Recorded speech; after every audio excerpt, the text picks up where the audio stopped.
बहुत बहुत धन्यवाद कि आप लोग इस प्रेस वार्ता में आए। इस प्रेस वार्ता का ढांचा हम ये रखेंगे कि पहले आनंद साहब सर अपनी कुछ बातें करेंगे, संबोधन करेंगे, और उसके बाद जो आपके सवाल होंगे वो एक एक करके हम लोग सवालों को लेंगे।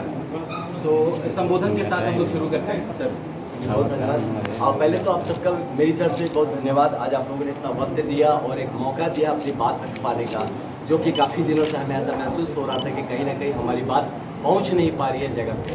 तो शुरुआत ऐसा है कि आपको पता है कि जब हमने शुरुआत किया था कि अपनी आईपीएस की नौकरी जब छोड़ के हम आए और यहाँ पे ये था कि टिकट मिलेगा हमें, बट टिकट नहीं मिला, तो लोगों ने एक नैरेटिव स्टार्ट किया कि अब ये हफ्ते भर में चले जाएंगे। फिर लेकिन हम नहीं गए। फिर नैरेटिव शुरू किया गया 15 दिन में चले जाएंगे, इनको ले जाया जाएगा, बट हम नहीं गए। फिर नैरेटिव शुरू किया गया कि इनके लिए कुछ आ रहा है, कहीं बुलावा आ रहा है, कोई आ रहा है लेके चले जाएगा, 30 तारीख होते होते चले जाएंगे, लेकिन हम नहीं गए। फिर नैरेटिव आया, अब देखिए नॉमिनेशन कौन कौन भरता है पहले, उसके बाद बात की जाएगा। तो ये नॉमिनेशन तो पहले भरे, वो नहीं भरेंगे नॉमिनेशन, लेकिन हमने नॉमिनेशन भरा। फिर हुआ कि इनका नॉमिनेशन कैंसिल कर दिया जाएगा, कैंसिल हो जाएगा, ये नैरेटिव चालू किया गया, लेकिन वो भी नहीं हुआ, हमारा नॉमिनेशन एक्सेप्ट हुआ। फिर उसके बाद फिर नया नैरेटिव शुरू किया गया है कि अभी देखते रहिए, धीरे धीरे किसी एक पक्षधार हो जाएंगे, कुछ और बातें करेंगे। तो लेकिन ये भी नहीं हो रहा, मैं अपनी पक्ष रख रहा हूँ, बक्सर का पक्ष रख रहा हूँ। तो ऐसे ही नैरेटिव्स के इस पूरे सिलसिला से गुजरते हुए अब हम 1 जून की तरफ आ गए हैं कि जबकि हम अपना क्रमांक संख्या 8 लेके, सेब छाप लेके लोगों के बीच पहुंच रहे हैं वोट मांगने के लिए, और लोग अभी भी इस पे नैरेटिव्स बिल्डअप करने की कोशिश कर रहे हैं कि अभी देखिए इनको कितने वोट ही मिलते हैं। तो ये करते करते हम चुनाव जीत भी जाएंगे और ये नैरेटिव्स का सिलसिला बंद नहीं होगा। तो आप लोगों को क्यों ये मैं बता रहा हूँ, क्योंकि अनफॉर्चुनेटली अब मैं देखिए हमारे टीम का अकेला ही सूत्रधार जैसा मैं दौड़ रहा हूँ, हर जगह सब कुछ मैं खुद ही कर रहा हूँ, खुद ही का स्टार प्रचारक भी मैं ही हूँ, कैंडिडेट भी मैं ही हूँ, ऑर्गेनाइज भी मैं ही कर रहा हूँ, और साथ में हमारी टीम है जो सपोर्ट करी है, लेकिन बहुत सारी चीज़ें हैं जो वो नहीं कर पाती।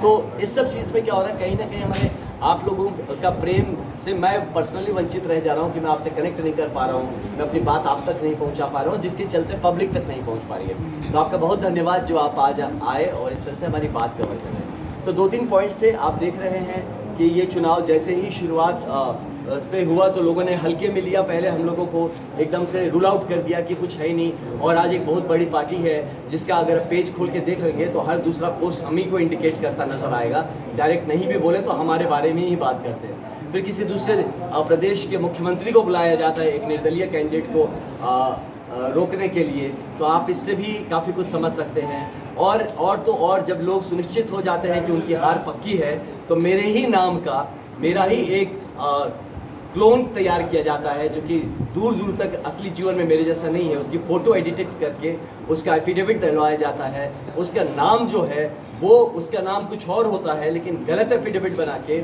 उसका नाम मेरे नाम से मिला के डाला जाता है ताकि पब्लिक को भ्रम में डाला जा सके और गुमराह किया जा सके। तो इस तरह की हरकतों में जब इतने बड़े दल से आए एक प्रत्याशी करते हैं तो आप ये चीज़ समझ सकते हैं कि उन्होंने अपना हार स्वीकार कर लिया है। अब बस अपनी राजनीतिक करियर को बचाए रखने के लिए उनका मेरा हारना उनके लिए ज़रूरी बन गया है, और इसलिए अब वो भी क्योंकि उनका तो बक्सर से कुछ प्रेम नहीं, तो ज़रूर कैसा चाहेंगे कि बक्सर का को एक अच्छा प्रत्याशी ना मिले, एक अच्छा कैंडिडेट ना मिले, और इसी बहाने वो अपने पुराने मित्रों के साथ अपनी मित्रता भी निभा ले और उनको जिता के आगे बढ़ाए। और इसी में वो हम पे ही ब्लेम लगाए, क्योंकि अब हारेंगे तो किसी पे तो ठिकरा फोड़ना पड़ेगा, तो हम पे ठिकरा फोड़े कि इनके चलते हम हार गए। जबकि कहानी क्या है आप देख लीजिएगा, 4 तारीख के सब कुछ को सामने रखेगा। तो इन सब बातों के बीच में मैं आपको ये भी कहना, आज हम अपना एक एजेंडा पॉइंट भी है जो हम आपके सामने रखेंगे कि हमारा विकसित बक्सर और हमारा संकल्प क्या है, जो कि मैं डे 1 से कहता हूँ कि हमारा यहाँ पे आना सिर्फ एकमात्र मकसद लेके आए हैं कि हमारे क्षेत्र का विकास हो यहाँ पे ऐसे। और जबकि मैं आपको बताऊँ, आपने देखा होगा टिकट नहीं मिलने के बाद भी हमारा एक होली मिलन समारोह था, उसके जस्ट नेक्स्ट दिन था। तो उस दिन हमने कहा भी था कि हम हफ्ता 10 दिन देखते फिर हम आपको बताएंगे क्या करना है। हमने तब तक वेट किया कि देखते हैं क्या होता है, लेकिन उसके बाद भी जब कुछ समझ नहीं आया और ये समझ में आया कि जिसको भेजा गया है वो अपने घर में एक विधानसभा सीट वो खुद का हार चुके हैं, वो एक लूज कर चुके हैं, वो आके दूसरे जगह पे, हमारी जगह पे आके 6 विधानसभा से बना हुआ एक लोकसभा को जीतने के लिए वो दावा ठोक रहे हैं।